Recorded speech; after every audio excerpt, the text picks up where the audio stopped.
¿Soy yo la mala? Engañé a mi novio mientras él pagaba todas mis cuentas. ¿Alguna vez has destruido con tus propias manos la única relación que te daba estabilidad y amor incondicional, solo para sentir la adrenalina de lo prohibido por unas semanas?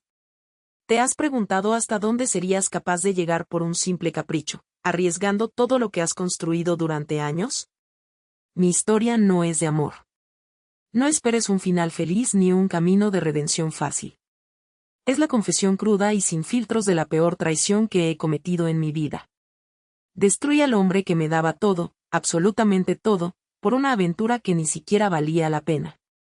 Y lo peor es que mientras él pagaba cada una de mis cuentas, financiaba mis estudios, mis caprichos y mis sueños, yo le pagaba con mentiras, manipulación y la peor de las deslealtades. Quizás al escucharme sientas repulsión. O tal vez, en algún rincón oscuro de tu mente, te identifiques con esa parte egoísta que todos llevamos dentro.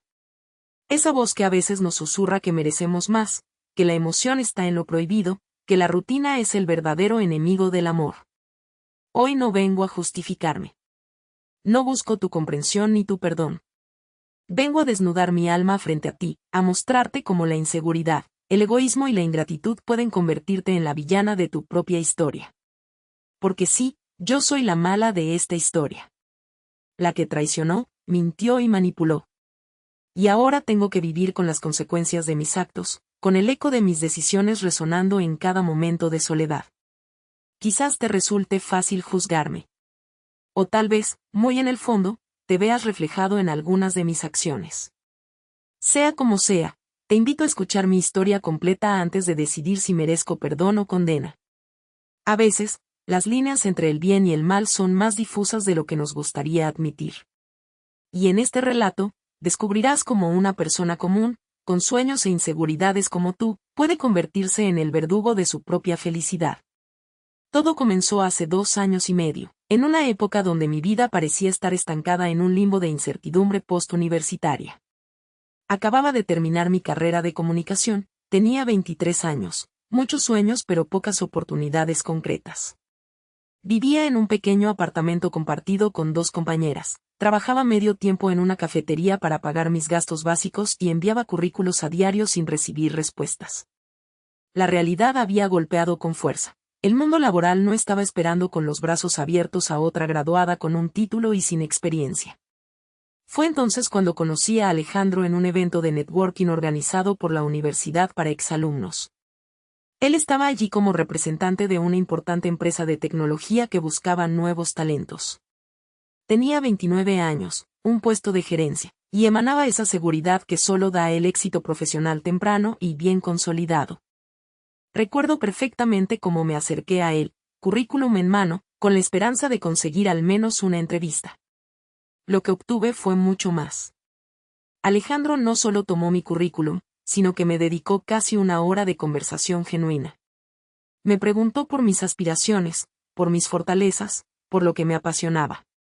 No era el típico discurso ensayado de reclutamiento, había un interés real en sus preguntas. Tienes potencial, me dijo al final de nuestra charla. Pero necesitas enfocar mejor tus objetivos. ¿Te parece si continuamos esta conversación en otro momento? Podría darte algunos consejos sobre cómo orientar tu carrera. Intercambiamos números y, para mi sorpresa, me llamó al día siguiente. Me invitó a tomar un café para seguir nuestra conversación profesional. Ese café se convirtió en una cena, y esa cena en el inicio de lo que parecía ser la relación perfecta. Desde el primer momento, Alejandro fue atento conmigo. Me escuchaba con genuino interés cuando hablaba de mis sueños, me aconsejaba sobre mis proyectos y siempre encontraba la forma de hacerme sentir especial, valorada, única. Nuestras primeras citas fueron como sacadas de una película romántica, cenas en restaurantes exclusivos a los que nunca hubiera podido acceder por mi cuenta, paseos por la ciudad descubriendo rincones que no conocía, mensajes tiernos a todas horas del día que me hacían sonreír como una adolescente. Yo no estaba acostumbrada a ese nivel de atención y cuidado. Mis relaciones anteriores habían sido con chicos de mi edad, inmaduras, inestables y llenas de dramas adolescentes donde el te quiero se alternaba con días de silencios inexplicables y celos infundados. Alejandro representaba lo opuesto, madurez, estabilidad, comunicación clara y compromiso real. Nunca había conocido a alguien como tú, me decía mientras acariciaba mi mano sobre la mesa de algún restaurante caro. Tienes una energía especial, una forma de ver la vida que me fascina. Me encanta cómo te emocionas con las pequeñas cosas, cómo tienes ese brillo en los ojos cuando hablas de tus sueños. Y yo le creía. ¿Cómo no hacerlo? Era el hombre perfecto, atractivo, exitoso, inteligente y, sobre todo, me miraba como si fuera la mujer más especial del universo. A los 3 meses de relación, después de una cena particularmente romántica, me propuso que nos mudáramos juntos. En ese momento yo seguía en aquel pequeño apartamento compartido que apenas podía pagar con mi trabajo de medio tiempo en la cafetería. La propuesta me tomó por sorpresa, pero la idea de compartir su hermoso departamento en una de las mejores zonas de la ciudad era demasiado tentadora para rechazarla. Sin embargo, existía un problema evidente, la disparidad económica entre nosotros. Mi sueldo de barista apenas me alcanzaba para mis gastos personales, mucho menos para contribuir equitativamente a un alquiler en esa zona exclusiva. No te preocupes por los gastos, me dijo cuando le expresé mi preocupación. Yo me encargo de todo mientras tú encuentras un trabajo que te guste de verdad. Considéralo una inversión en nuestro futuro. Quiero que te enfoques en desarrollar tu carrera, no en preocuparte por llegar a fin de mes. Su oferta sonaba demasiado buena para ser verdad. Una parte de mí, la más racional, la que mi madre había educado para ser independiente, me advertía que aceptar significaría perder autonomía. Pero otra parte, la que estaba enamorada, la que veía en Alejandro al compañero perfecto, me decía que era una oportunidad única. ¿Estás seguro?, pregunté. No quiero ser una carga para ti. Podríamos buscar un lugar más modesto donde yo pueda aportar mi parte. Él sonrió con esa seguridad que me desarmaba completamente. Absolutamente seguro. Quiero compartir mi vida contigo, y eso incluye compartir lo que tengo. Cuando tú estés en una mejor posición económica, ya encontraremos la forma de equilibrar las cosas. Fue así como, casi sin darme cuenta, me convertí en la novia que vivía completamente a expensas de su pareja. Dejamos mi apartamento compartido y me mudé con él a su espectacular piso de 2 habitaciones, con terraza y vistas a la ciudad. Alejandro pagaba el alquiler, los servicios, la comida, mis salidas con amigas e incluso me daba una asignación mensual para mis gastos personales. Mi vida había dado un giro de 180 grados, de preocuparme por cada peso que gastaba, a tener una tarjeta de crédito adicional sin límite de gastos. El primer mes fue como vivir en un sueño. Despertar cada mañana en esa cama Kansas con sábanas de algodón egipcio, desayunar en la terraza con vistas a la ciudad, tener un vestidor lleno de espacio para mi ropa, que pronto comenzó a aumentar gracias a los constantes regalos de Alejandro. Era la vida que cualquier chica de mi edad hubiera deseado. Al principio me sentía incómoda con la situación. Intenté conseguir trabajo en varias empresas, envié decenas de currículos actualizados, asistí a algunas entrevistas. Pero siempre había algún problema, o el horario no era compatible con el curso de especialización en marketing digital que Alejandro me había sugerido y pagado, o el salario era demasiado bajo comparado con la comodidad que ya tenía, o simplemente no me veía en ese puesto después de las conversaciones con los reclutadores. No te apresures, me decía Alejandro cada vez que me frustraba por no encontrar trabajo. Ya llegará la oportunidad perfecta. Mientras tanto, disfruta de esta etapa, aprovecha para formarte mejor. Me hace feliz poder apoyarte. Además, me encanta llegar a casa y encontrarte aquí. Y yo, convenientemente, le creí. Me convencí de que estaba en una etapa transitoria, que pronto encontraría mi camino profesional y podría contribuir a la relación de forma equitativa.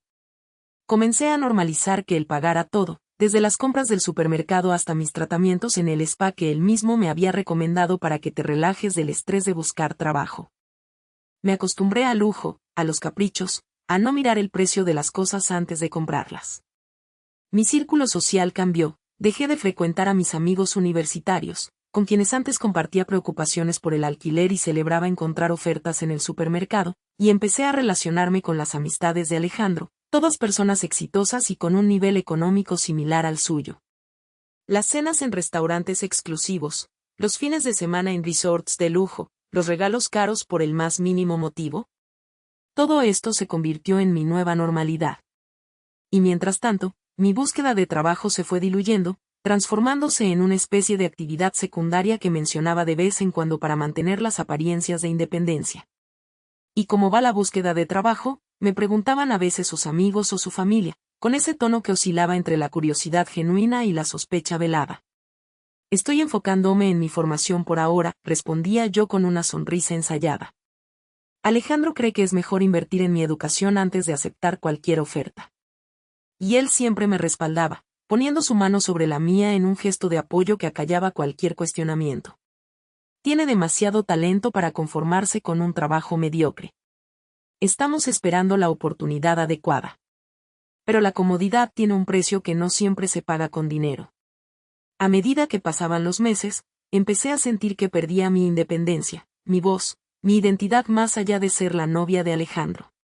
Las decisiones importantes las tomaba él, dónde iríamos de vacaciones, qué coche compraríamos, porque sí, hasta un coche me regaló en nuestro primer aniversario, qué inversiones haríamos para nuestro futuro. Alejandro nunca me reclamaba por los gastos, nunca me hacía sentir directamente que le debía algo. Pero yo sabía que mi estilo de vida dependía completamente de su generosidad, de su empleo, de sus decisiones financieras.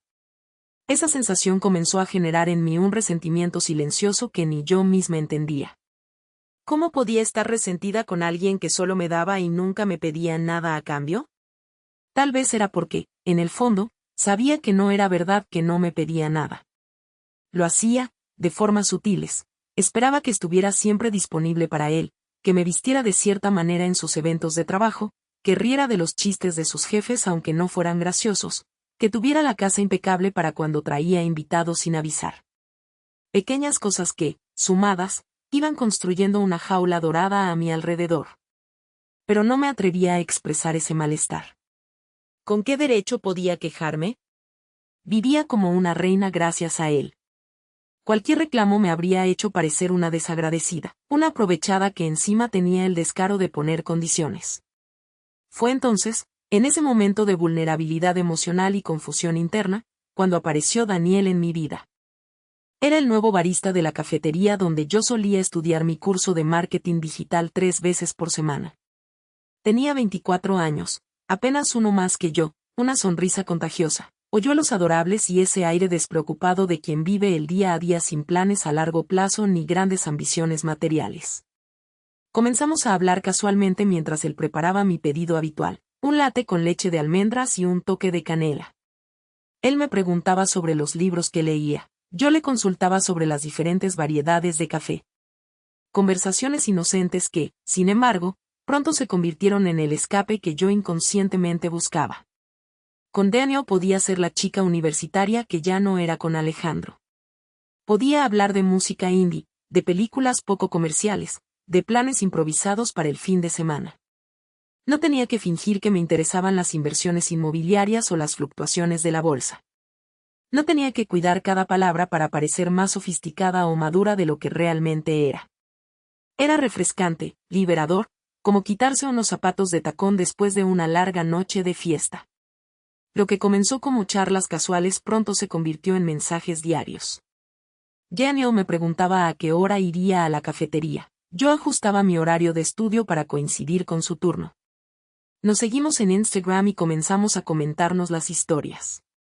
Pequeños gestos de complicidad digital que me hacían sentir esa emoción de las primeras etapas de conexión con alguien, esa mezcla de nerviosismo y expectativa que hacía tiempo no experimentaba con Alejandro.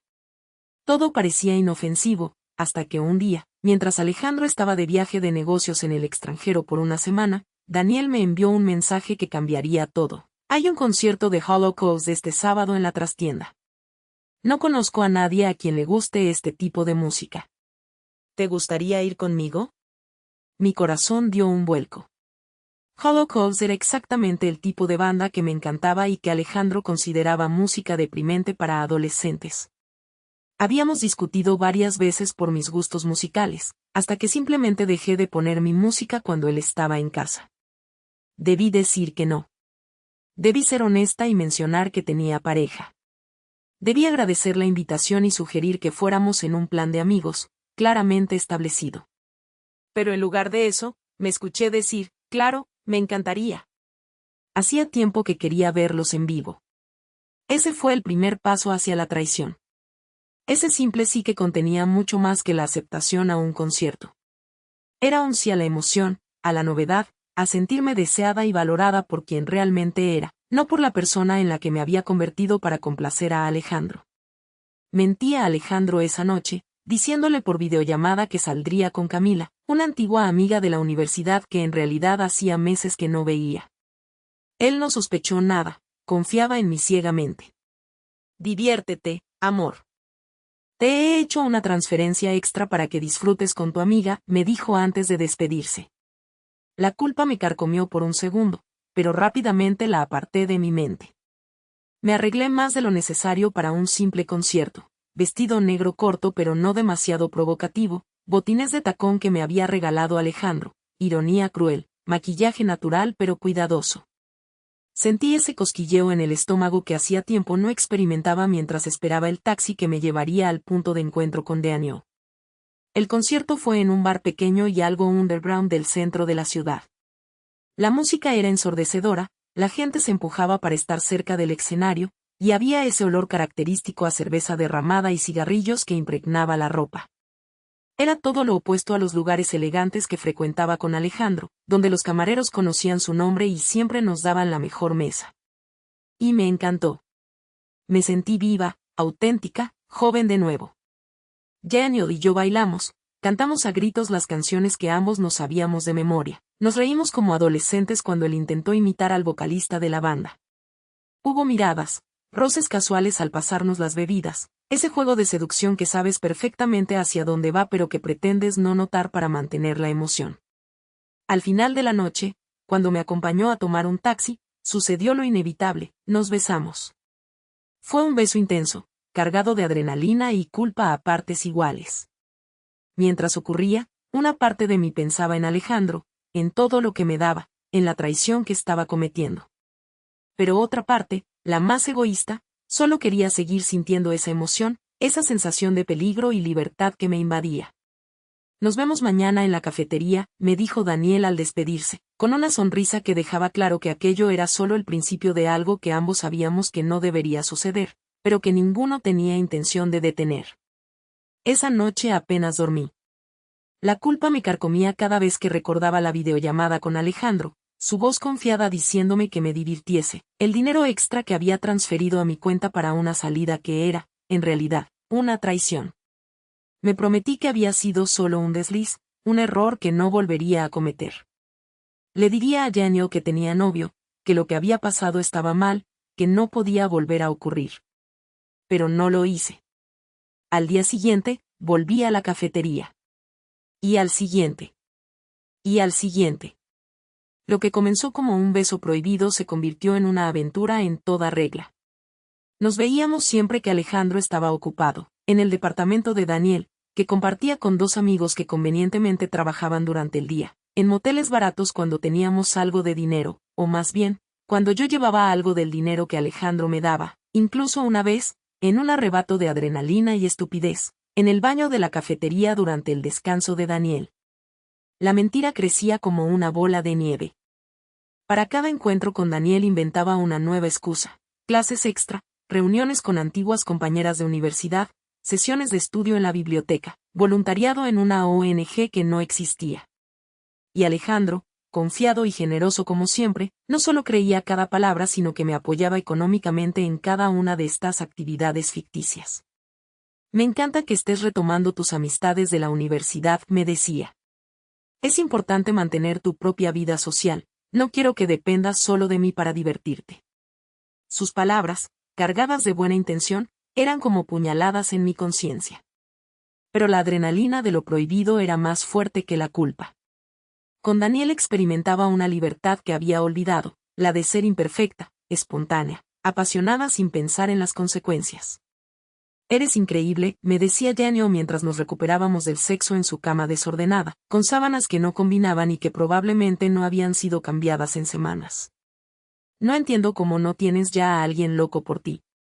En esos momentos, la mentira se hacía cada vez mayor. No le había dicho a Daniel que tenía novio. Le había hecho creer que era soltera, que vivía con una amiga, que trabajaba como freelance en marketing digital, lo cual explicaba mi disponibilidad irregular. Es que aún no ha llegado el indicado, respondía yo, añadiendo otra capa a la telaraña de mentiras que estaba tejiendo a mi alrededor. Mientras tanto, mi relación con Alejandro comenzaba a deteriorarse de forma inevitable. Yo estaba distante, irritable, constantemente a la defensiva. Él lo notaba y me preguntaba qué sucedía, preocupado por mi cambio de actitud. ¿Estás bien, amor? Te noto diferente, me decía mientras cenábamos en el lujoso comedor de nuestro apartamento. ¿Es por el trabajo? ¿Sigues preocupada por no encontrar algo adecuado? Y yo, en lugar de ser honesta, aprovechaba su preocupación para manipularlo aún más. Es que me siento un fracaso. Veo cómo tú triunfas en tu trabajo mientras yo sigo sin encontrar mi camino. A veces pienso que no te merezco, que estarías mejor con alguien de tu nivel. Era una estrategia perversa pero efectiva. Al presentarme como la víctima insegura, no solo desviaba sus sospechas sino que además conseguía que redoblara sus esfuerzos por hacerme sentir querida y valorada. Más regalos, más atenciones, más libertad disfrazada de apoyo a mi crecimiento personal. No digas eso, me respondía, tomando mis manos entre las suyas. Estamos juntos en esto. Tu éxito es mi éxito, y al revés. ¿Necesitas algo? ¿Quizás otro curso? ¿Tal vez un orientador profesional? ¿Puedo ayudarte de alguna manera? Y yo, en lugar de ser honesta, aprovechaba su generosidad para obtener más dinero para mis gastos de estudio, que en realidad usaba para salir con Daniel o comprarle pequeños regalos, más libertad con mis horarios para poder verlo, más comprensión cuando estaba de mal humor por la culpa que sentía o por tener que manejar dos relaciones simultáneas. Pero lo más retorcido de todo es que, a pesar de mi comportamiento, una parte de mí seguía queriendo a Alejandro. Me gustaba nuestra vida juntos, las comodidades que me daba, la seguridad de saber que tenía un futuro planificado a su lado. Lo que tenía con Daniel era emocionante pero inestable, una montaña rusa de adrenalina que en el fondo sabía que no llevaría a ninguna parte. Era como vivir en dos mundos paralelos, por un lado la novia perfecta de un hombre exitoso, con un futuro prometedor y una vida llena de comodidades, por otro, la chica libre y despreocupada que vivía aventuras con un barista atractivo sin planes a largo plazo. Y yo quería ambos mundos, sin renunciar a ninguno. La situación se volvió insostenible cuando Alejandro me propuso que fuéramos juntos a visitar a sus padres por su aniversario de bodas número 30. Era un paso importante en nuestra relación, una señal clara de que me veía como algo serio en su vida. Sus padres vivían en otra ciudad, lo que implicaba un viaje de fin de semana completo. Mis padres están deseando conocerte mejor, me dijo, emocionado. Mi madre ya está planeando el menú, quiere preparar todos mis platos favoritos para impresionarte. Acepté ir, por supuesto. ¿Qué otra cosa podía hacer sin levantar sospechas? Pero el día antes del viaje, mientras hacía la maleta con desgana, Daniel me escribió un mensaje que cambiaría todo. Había conseguido entradas para un festival de música que duraría todo el fin de semana. Pixies, Arcade Fire y The National, mis bandas favoritas, estarían allí. Será épico, decía su mensaje. Solo tú y yo, acampando bajo las estrellas, disfrutando de la mejor música. Di que sí. Miré las entradas adjuntas en el mensaje, luego la maleta a medio hacer sobre la cama que compartía con Alejandro. El festival era algo con lo que había soñado desde hacía años. Alejandro odiaba los festivales, decía que eran incómodos, sucios y llenos de adolescentes drogados. Nunca accedería a ir a uno, por mucho que yo se lo pidiera. Aquí es donde mi comportamiento pasó de ser una simple infidelidad esporádica a una manipulación calculada y despiadada.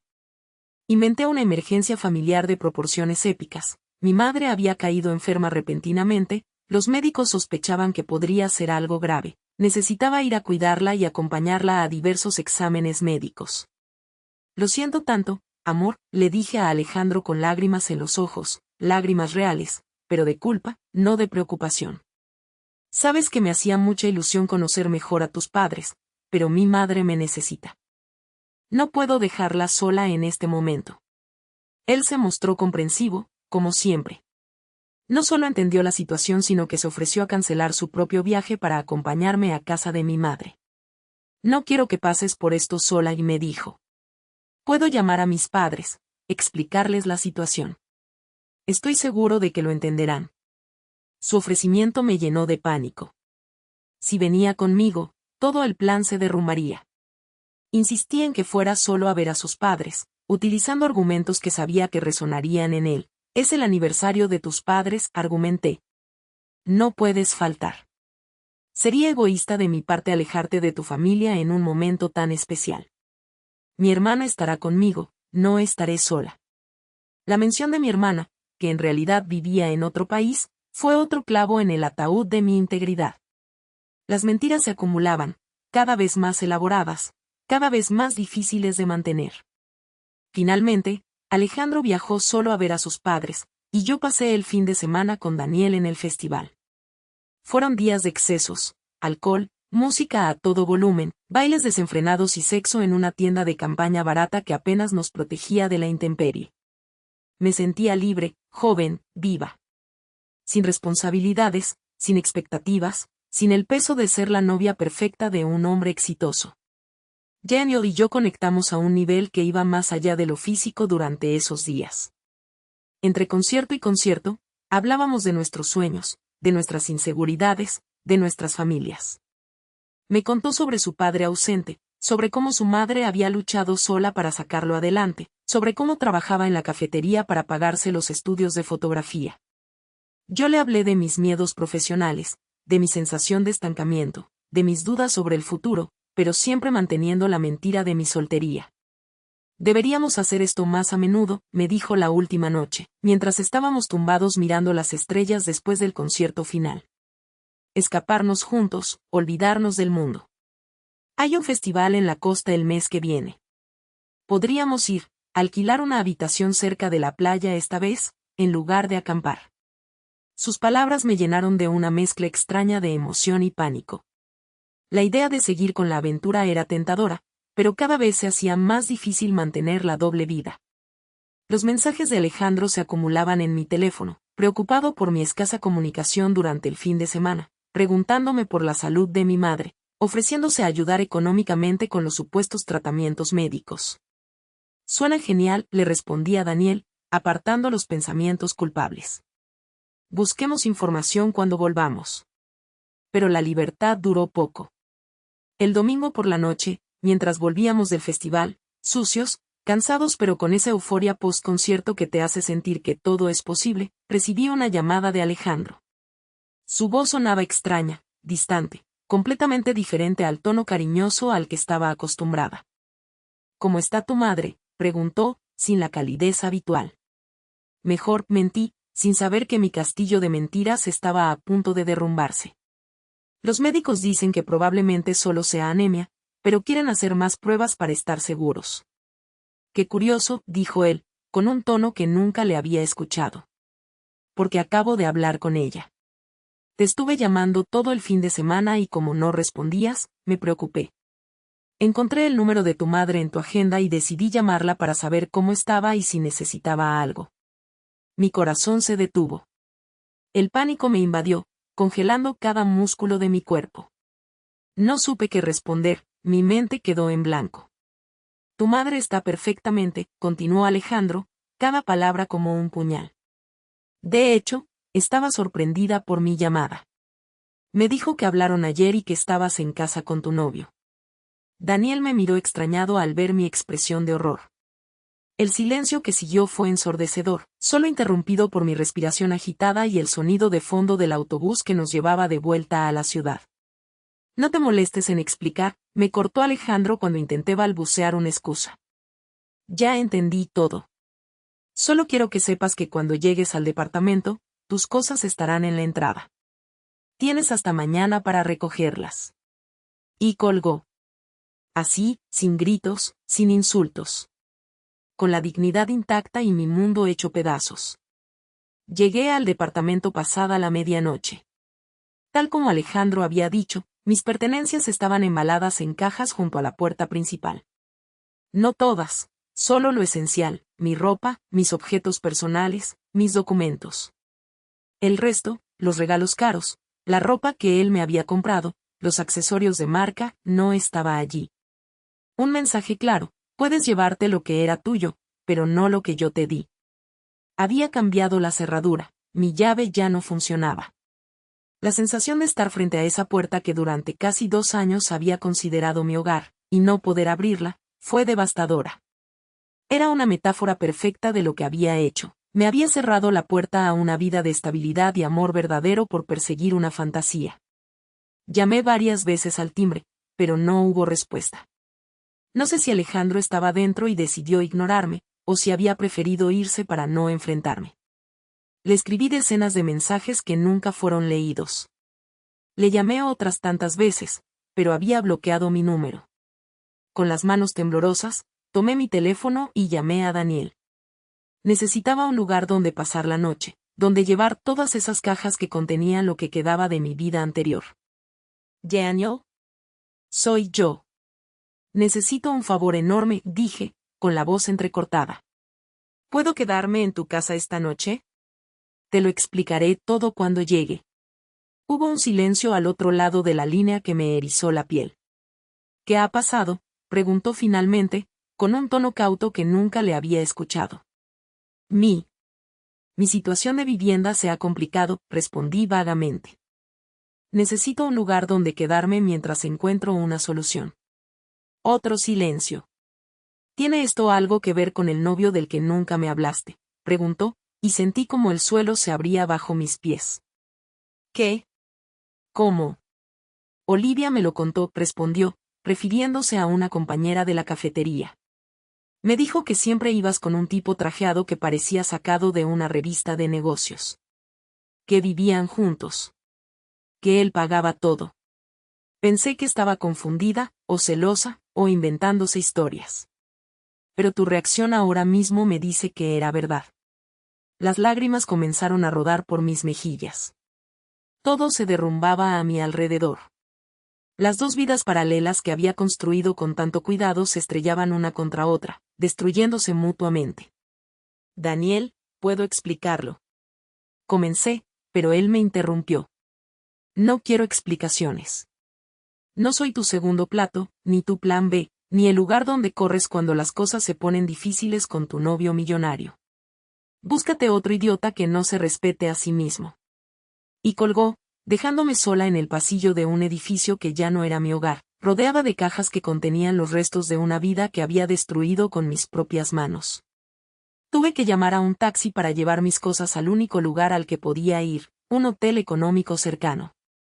Gasté casi todo el dinero que me quedaba en la habitación y en el transporte de mis pertenencias. Esa noche, sentada en una cama individual con un colchón demasiado blando, rodeada de cajas apiladas en un espacio demasiado pequeño, lloré hasta quedarme sin lágrimas. La realidad me golpeó como nunca antes. Había perdido todo por una aventura que ni siquiera era amor. Había tirado por la borda 2 años de relación, un hogar, seguridad económica y emocional, por unas semanas de adrenalina y sexo casual. Y ahora estaba sola, sin novio, sin amante, sin casa y casi sin dinero. Los días siguientes fueron un descenso a mi propio infierno personal. El dinero del hotel se acabó rápidamente, y tuve que buscar un alojamiento más permanente. Contacté con antiguas compañeras de universidad, pero la mayoría estaban en situaciones similares a la mía antes de conocer a Alejandro, compartiendo pisos pequeños, con presupuestos ajustados, sin espacio para una persona más y sus pertenencias. Finalmente, conseguí un cuarto en un piso compartido con 3 desconocidos. Era un espacio minúsculo, apenas suficiente para una cama y un pequeño armario. Mis cajas quedaron apiladas en una esquina, muchas sin desempacar por falta de espacio. El contraste con mi vida anterior era abrumador y doloroso. Mientras tanto, seguí intentando contactar con Daniel. Fui varias veces a la cafetería, pero había pedido un cambio de turno para evitarme. Le escribí largos mensajes explicándole mi situación, suplicándole que me diera una oportunidad de hablar cara a cara, pero sus respuestas, cuando llegaban, eran cortantes y claras, no querían nada conmigo. No soy el tipo de persona que se mete en medio de una relación, me escribió en su último mensaje. Y tampoco soy el tipo de persona que sale con alguien que puede mentir tan fácilmente durante tanto tiempo. Lo que hiciste habla de quién eres, y no es el tipo de persona con quien quiero estar. Por favor, no vengas más a la cafetería. sus palabras fueron otro golpe devastador. No solo había perdido a Alejandro, sino también la posibilidad de algo con Daniel. Ambas puertas se habían cerrado definitivamente. La situación económica se volvió crítica rápidamente. Los ahorros que tenía, que en realidad eran restos de las asignaciones que Alejandro me daba, se agotaron en el primer mes de alquiler, comida y transporte. Necesitaba encontrar trabajo urgentemente, pero mi currículum seguía teniendo ese enorme vacío de casi 2 años sin experiencia laboral. Tuve que conformarme con un empleo de vendedora en una tienda de ropa de un centro comercial. El sueldo era mínimo, los horarios agotadores, los pies me dolían constantemente de estar de pie todo el día, y los clientes, en su mayoría, eran desagradables y exigentes. Cada día era un recordatorio constante de todo lo que había perdido por mi estupidez. ¿No tienes esto en una talla más pequeña?, me preguntaba alguna clienta adinerada, mirándome con desdén. Y yo pensaba en cómo, apenas unos meses atrás, yo era la que estaba al otro lado del mostrador, la que se permitía el lujo de ser exigente, la que ni siquiera miraba las etiquetas de precio. Lo peor era enfrentar a mis antiguas amistades. La mayoría habían sido también amigas de Alejandro y, naturalmente, tomaron su lado. Las pocas que aún me hablaban lo hacían con una mezcla de lástima y juicio que me resultaba insoportable. ¿Cómo pudiste hacerle eso?, me preguntó Marina, una de mis mejores amigas, cuando finalmente accedió a tomar un café conmigo después de semanas ignorando mis mensajes. Alejandro te daba todo. Literalmente todo. ¿Qué buscabas que él no te diera? No tenía respuesta para eso. No había justificación posible para mi comportamiento. No podía explicarle a Marina, ni a nadie, ese extraño vacío que sentía a pesar de tener todo lo material que podía desear. Ese sentimiento de estar perdiendo mi identidad, de convertirme en un apéndice decorativo de la vida de Alejandro. Incluso a mí me sonaba como una excusa patética. No lo sé, respondí finalmente, con sinceridad. Creo que estaba asustada de la vida que estábamos construyendo. De no estar a su altura. De desperdiciar mi juventud en una relación tan seria. No lo sé, Marina. Solo sé que cometí el peor error de mi vida. Ella me miró con una mezcla de compasión y decepción. Pues espero que la aventura haya valido la pena, porque has perdido a un hombre que te amaba de verdad. Y esos no abundan, créeme. No le conté que también había perdido a Genio, que mi aventura emocionante había terminado tan abruptamente como había comenzado. Era demasiado humillante admitir que me había quedado sin nada. Un día, aproximadamente 3 meses después de la ruptura, tuve la peor de las coincidencias. Me encontré con Alejandro en el mismo centro comercial donde trabajaba. Estaba con una chica, una morena elegante que se movía con la gracia natural de quien ha crecido en la abundancia. Se veían felices, relajados, como si hubieran estado juntos desde siempre. Él no me vio, o fingió no verme. Yo me escondí detrás de un perchero, con el corazón latiendo tan fuerte que temí que se escuchara por toda la tienda. Los observé mientras entraban a una joyería exclusiva. A través del cristal, pude ver cómo ella se probaba varios anillos, cómo él sonreía con esa expresión que antes me dedicaba a mí. Esa noche lloré como no lo había hecho en mucho tiempo. No por celos, sino por la certeza de haber destruido algo valioso que jamás recuperaría. Por la constatación de que la vida continuaba para Alejandro, que había encontrado a alguien que probablemente valoraría lo que yo desprecié, mientras yo seguía atrapada en las consecuencias de mis acciones. Volví a casa de mis padres 6 meses después de la ruptura. No fue una decisión fácil, sino una necesidad. El alquiler del cuarto en el piso compartido subió, mi sueldo en la tienda no alcanzaba para cubrir todos mis gastos, y la convivencia con los otros inquilinos se había vuelto insoportable. Tuve que tragarme el orgullo y llamar a mi madre. Necesito volver a casa por un tiempo, le dije, con la voz quebrada por la vergüenza. No puedo más, mamá. Lo he intentado, pero no consigo salir adelante. Mi madre, siempre intuitiva, supo de inmediato que algo grave había pasado. Hasta ese momento, le había hecho creer que la ruptura con Alejandro había sido de mutuo acuerdo, una decisión madura por incompatibilidad de proyectos de vida. Claro que puedes volver, me dijo con ternura. Esta siempre será tu casa, cariño. Fue entonces cuando finalmente me derrumbé y le conté toda la verdad. La infidelidad, las mentiras, cómo había aprovechado la generosidad de Alejandro mientras lo engañaba. Mi madre me escuchó en silencio, sin juzgarme, solo sosteniendo mi mano mientras yo expulsaba todo el veneno que había estado acumulando dentro de mí. Has cometido un error terrible, me dijo finalmente. Pero eso no define quién eres. Lo que define quién eres es lo que haces a partir de ahora. Volví a casa de mis padres con lo poco que me quedaba, algunas prendas de ropa, mi computadora y una montaña de remordimientos. El contraste con mi vida con Alejandro era abrumador. De tener un vestidor lleno de ropa de marca, pasé a compartir el pequeño armario de mi antigua habitación de adolescente. De dormir en una cama king size con sábanas de algodón egipcio, a acostarme en mi vieja cama individual con un colchón que recordaba cada curva de mi cuerpo. Mi padre, siempre más pragmático y menos indulgente que mi madre, me recibió con un abrazo breve y la mirada de quien ve a su hija cometer el peor error de su vida. No hizo preguntas, no pidió explicaciones. Solo puso una condición clara: tenía que encontrar un trabajo mejor y contribuir con los gastos de la casa. Dejé la tienda de ropa y comencé a buscar algo relacionado con mi carrera. No fue fácil. La falta de experiencia real seguía siendo un obstáculo importante. Pero esta vez estaba determinada a no rendirme, a no esperar que alguien más solucionara mis problemas. Después de incontables entrevistas, rechazos y momentos de desesperación, conseguí un puesto como asistente junior en una pequeña agencia de comunicación. El sueldo era poco mejor que el de la tienda, pero al menos estaba relacionado con mi formación y ofrecía posibilidades reales de crecimiento. Paralelamente, retomé la tesis que había abandonado, trabajando en ella cada noche después del trabajo hasta altas horas de la madrugada. No era fácil compaginar ambas cosas, pero por primera vez en mucho tiempo, sentía que estaba haciendo algo por mí misma, construyendo mi propio futuro en lugar de vivir del esfuerzo ajeno. Los meses siguientes fueron un lento proceso de reconstrucción. De aprender a vivir con lo justo, de valorar lo que antes daba por sentado, de enfrentar mis propios demonios, la inseguridad, la búsqueda constante de validación externa, la incapacidad para estar sola. Comencé a ahorrar cada peso que ganaba.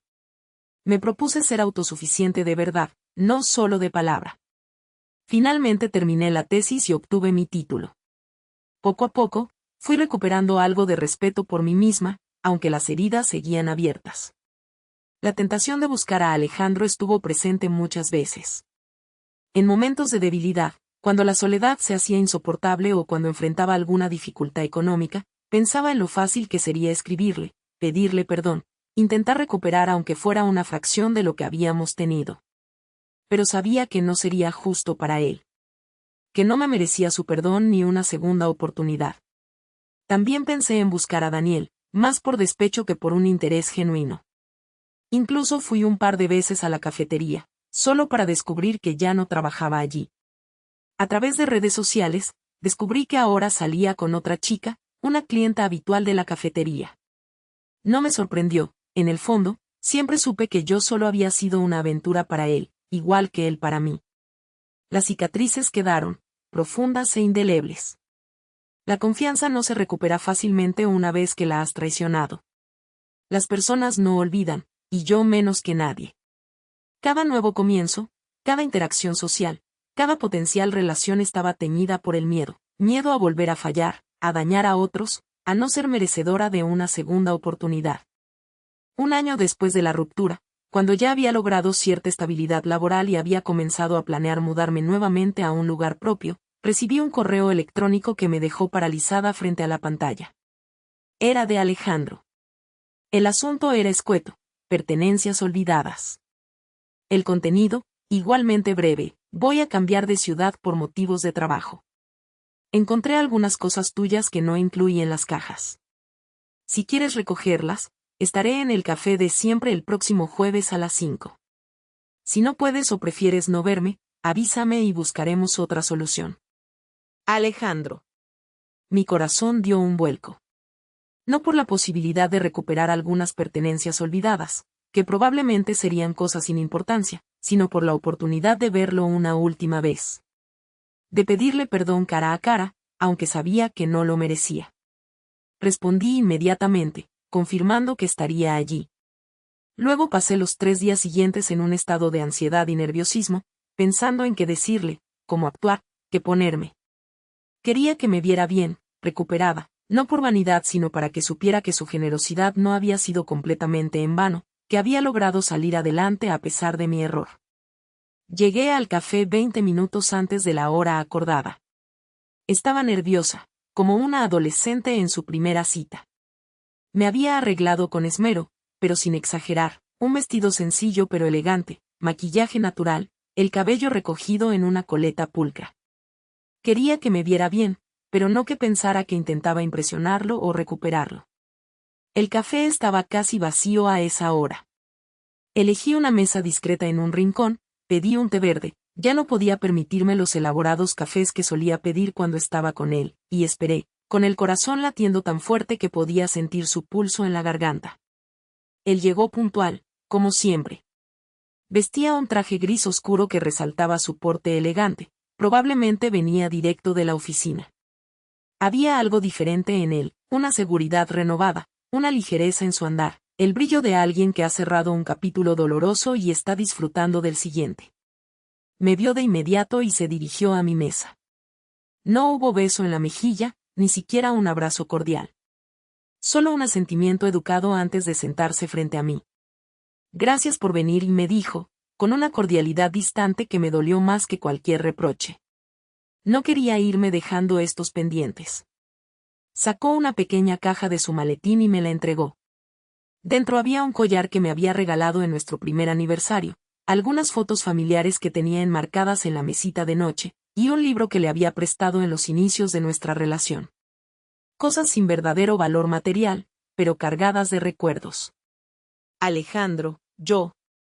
Comencé, pero él me interrumpió con un gesto. No es necesario, dijo.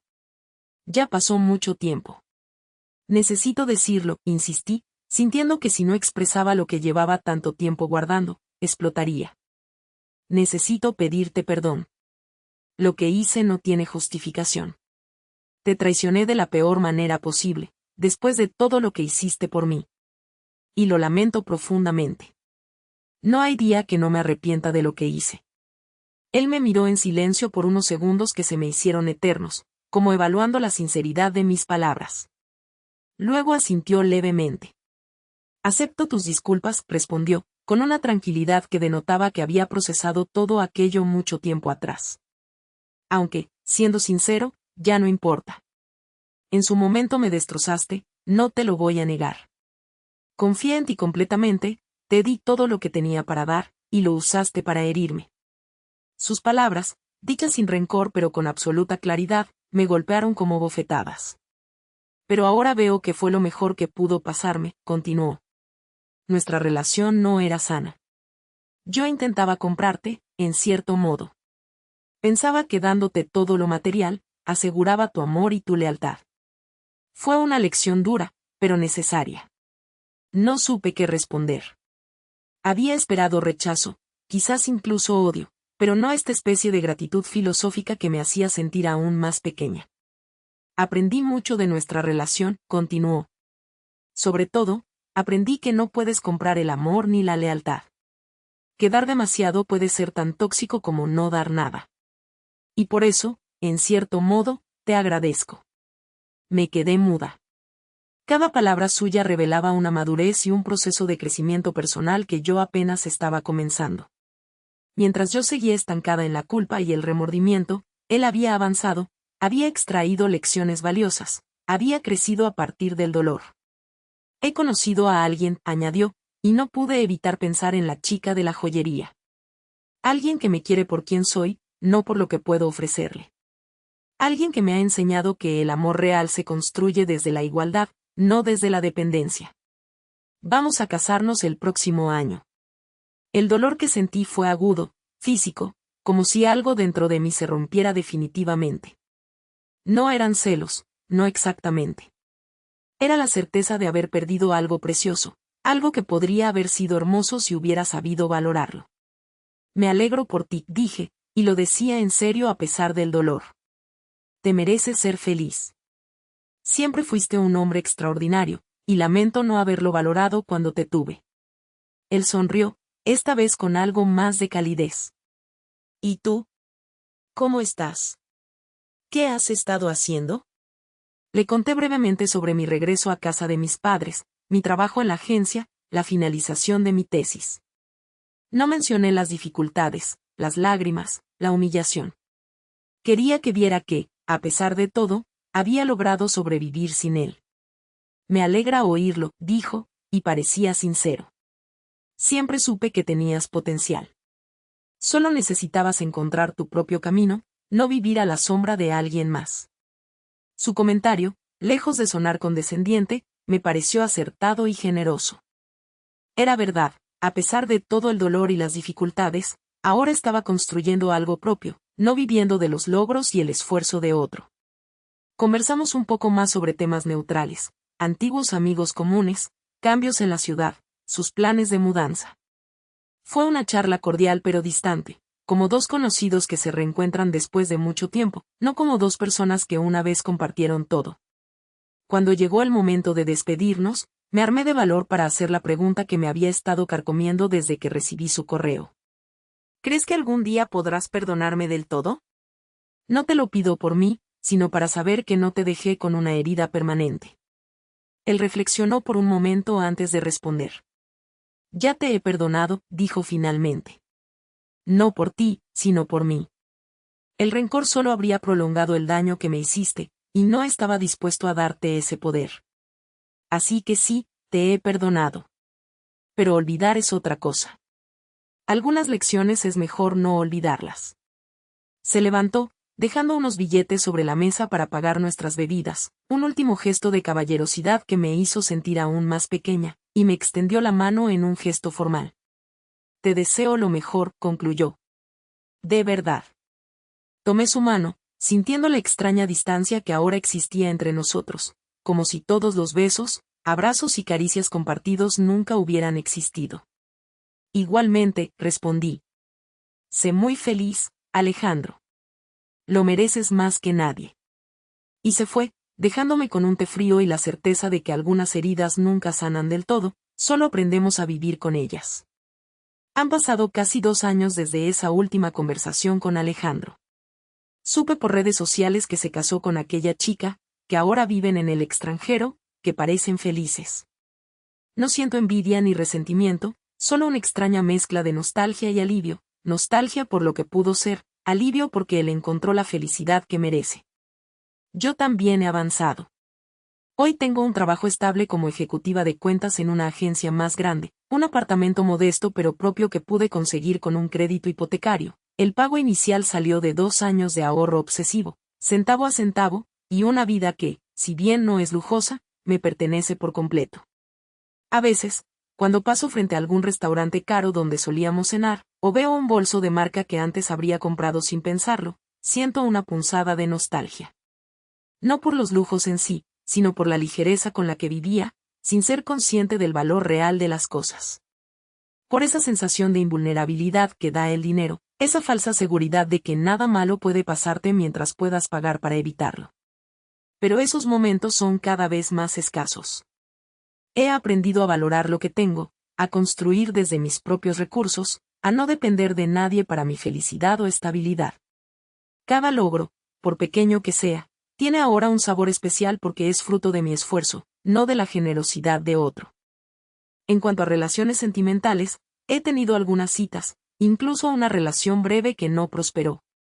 Sigo trabajando en mis inseguridades, en mi tendencia a buscar validación externa, en mi miedo al compromiso real. No es fácil, pero es necesario si quiero evitar repetir patrones destructivos. La traición deja marcas en ambos lados, en quien la comete y en quien la sufre. Alejandro seguramente tiene las suyas, cicatrices invisibles que quizás dificulten su capacidad para confiar plenamente en su nueva pareja.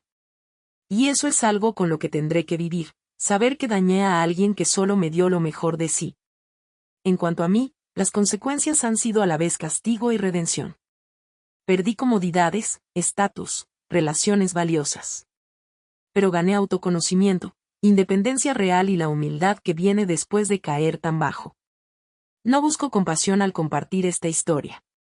Tampoco pretendo ser un ejemplo de superación o arrepentimiento.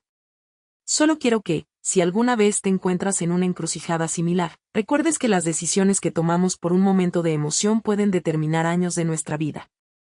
Que valores lo que tienes antes de arriesgarlo por espejismos. Que entiendas que la verdadera libertad no está en hacer lo que quieras sin consecuencias, sino en ser fiel a tus valores incluso cuando nadie te está mirando. Que comprendas que la dependencia económica, por cómoda que sea, tiene un precio que se paga con autonomía y, muchas veces, con dignidad. Y que sepas que, a veces, el peor enemigo de tu felicidad eres tú mismo. Tus inseguridades, tus miedos, tu incapacidad para valorar lo que tienes hasta que lo pierdes. Si estás al otro lado de esta historia, si eres quien ha sido traicionado, quiero decirte que no todos somos iguales. Que hay personas capaces de valorar el amor genuino, de corresponder a la generosidad con lealtad, de construir relaciones basadas en el respeto mutuo. No permitas que la traición de una persona te cierre a la posibilidad de confiar en otras. Y si eres como yo fui, si estás jugando con los sentimientos de alguien que te ama sinceramente, te invito a detenerte. A preguntarte qué estás buscando realmente. Si vale la pena el momento de adrenalina a cambio de la paz que perderás. Si podrás mirarte al espejo después de traicionar a quien confía ciegamente en ti. Porque al final, como dice el viejo refrán, cosecharás lo que siembres. Y créeme, las semillas de la traición dan frutos muy amargos. Hoy miro hacia atrás y apenas reconozco a esa chica que era capaz de mentir tan descaradamente, de manipular a quien la amaba, de buscar emociones baratas a costa del dolor ajeno. Esa persona parece tan lejana y, sin embargo, sé que sigue ahí, en algún rincón oscuro de mi ser, como un recordatorio constante de lo que no quiero volver a ser. El perdón es un camino difícil. Alejandro me perdonó, pero me ha costado mucho más perdonarme a mí misma. Quizás nunca lo consiga del todo. Quizás no deba hacerlo, para no olvidar la lección. Si esta historia te ha hecho reflexionar, compártela con alguien que creas que podría necesitar escucharla. A veces, vernos reflejados en los errores ajenos es la mejor forma de evitar cometerlos. Y si te has sentido identificado con alguna parte de mi experiencia, cuéntame en los comentarios. ¿Has estado alguna vez en mi lugar? ¿O quizás en el de Alejandro? ¿Crees que hay errores que merecen segunda oportunidad? Una última pregunta antes de despedirme: si fueras Alejandro, ¿habrías aceptado mis disculpas? ¿Crees que hay traiciones que, por más sincero que sea el arrepentimiento, son imperdonables? La respuesta, como siempre, está en ti.